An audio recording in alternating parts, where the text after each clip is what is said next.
Naboth by Rudyard Kipling. Footnote copyright 1891 by Macmillan Co. This was how it happened, and the truth is also an allegory of empire. I met him at the corner of my garden, an empty basket on his head, and an unclean cloth round his loins. That was all the property to which Naboth had the shadow of a claim. When I first saw him, he opened our acquaintance by begging he was very thin, and showed nearly as many ribs as his basket. And he told me a long story about fever, and a lawsuit, and an iron cauldron that had been seized by the court in execution of a decree. I put my hand into my pocket, to help Naboth as kings of the East have helped alien adventurers to the loss of their kingdoms. A rupee had hidden in my waistcoat lining, I never knew it was there, and gave the trove to Naboth as a direct gift. From heaven he replied, that I was the only legitimate protector of the poor he had ever known. Next morning he reappeared a little fatter in the round, and curled himself into knots in the front veranda. He said I was his father and his mother, and the direct descendant of all the gods in his pantheon. Besides, controlling the destinies of the universe, he himself was but a sweetmeat seller, and much less important than the dirt under my feet.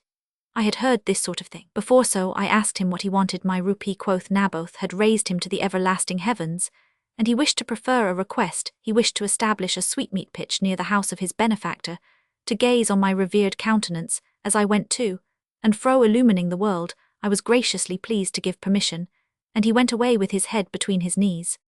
Now at the far end of my garden the ground slopes toward the public road, and the slope is crowned with a thick shrubbery. There is a short carriage road from the house to the mall, which passes close to the shrubbery. Next afternoon, I saw that Naboth had seated himself at the bottom of the slope, down in the dust of the public road, and in the full glare of the sun, with a starved basket of greasy sweets in front of him. He had gone into trade once more on the strength of my munificent donation, and the ground was as paradise by my honoured favour. Remember, there was only Naboth, his basket, the sunshine, and the grey dust, when the sap of my empire first began.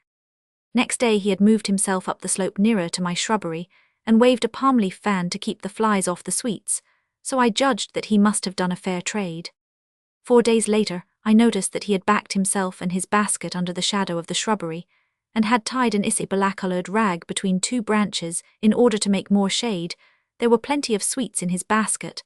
I thought that trade must certainly be looking up. 7 weeks later, the government took up a plot of ground for a chief court close to the end of my compound, and employed nearly 400 coolies on the foundations. Naboth bought a blue and white, striped blanket, a brass lampstand, and a small boy to cope with the rush of trade, which was tremendous. 5 days later, he bought a huge fat red-backed account book and a glass inkstand. Thus I saw that the coolies had been getting into his debt, and that commerce was increasing on legitimate lines of credit. Also I saw that the one basket had grown into 3, and that Naboth had backed and hacked into the shrubbery, and made himself a nice little clearing for the proper display of the basket, the blanket, the books, and the boy. 1 week and 5 days later, he had built a mud fireplace in the clearing, and the fat account book was overflowing. He said that God created few Englishmen of my kind, and that I was the incarnation of all human virtues. He offered me some of his sweets as tribute, and by accepting these, I acknowledged him as my feudatory under the skirt of my protection. 3 weeks later, I noticed that the boy was in the habit of cooking Naboth's midday meal for him, and Naboth was beginning to grow a stomach. He had hacked away more of my shrubbery, and owned another and a fatter account book. 11 weeks later, Naboth had eaten his way nearly through that shrubbery, and there was a reed hut with a bedstead outside it standing in the little glade that he had eroded. 2 dogs, and a baby slept on the bedstead. So I fancied Naboth had taken a wife. He said that he had by my favour done this thing, and that I was several times finer than Krishna.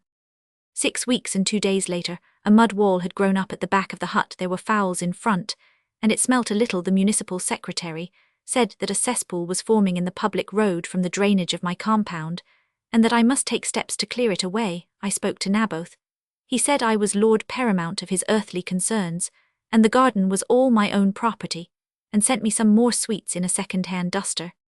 2 months later, a coolie bricklayer was killed in a scuffle that took place opposite Naboth's vineyard. The inspector of police said it was a serious case, went into my servants' quarters, insulted my butler's wife, and wanted to arrest my butler. The curious thing about the murder was that most of the coolies were drunk at the time. Naboth pointed out that my name was a strong shield between him and his enemies, and he expected that another baby would be born to him shortly. 4 months later the hut was all mud walls very solidly built, and Naboth had used most of my shrubbery for his 5 goats, a silver watch, and an aluminum chain shone upon his very round stomach. My servants were alarmingly drunk several times, and used to waste the day with Naboth. When they got the chance, I spoke to Naboth.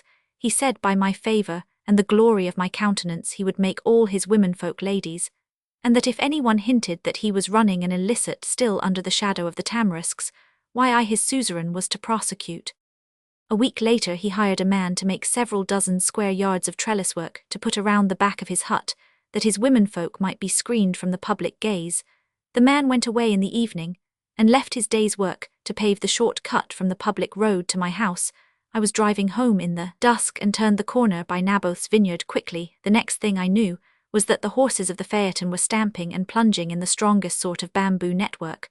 Both beasts came down one rows, with nothing more than chipped knees. The other was so badly kicked that I was forced to shoot him. Naboth is gone now, and his hut is ploughed into its native mud with sweetmeats, instead of salt, for a sign that the place is accursed. I have built a summer house to overlook the end of the garden, and it is as a fort on my frontier whence I guard my empire. I know exactly how Ahab felt. He has been shamefully misrepresented in the scriptures.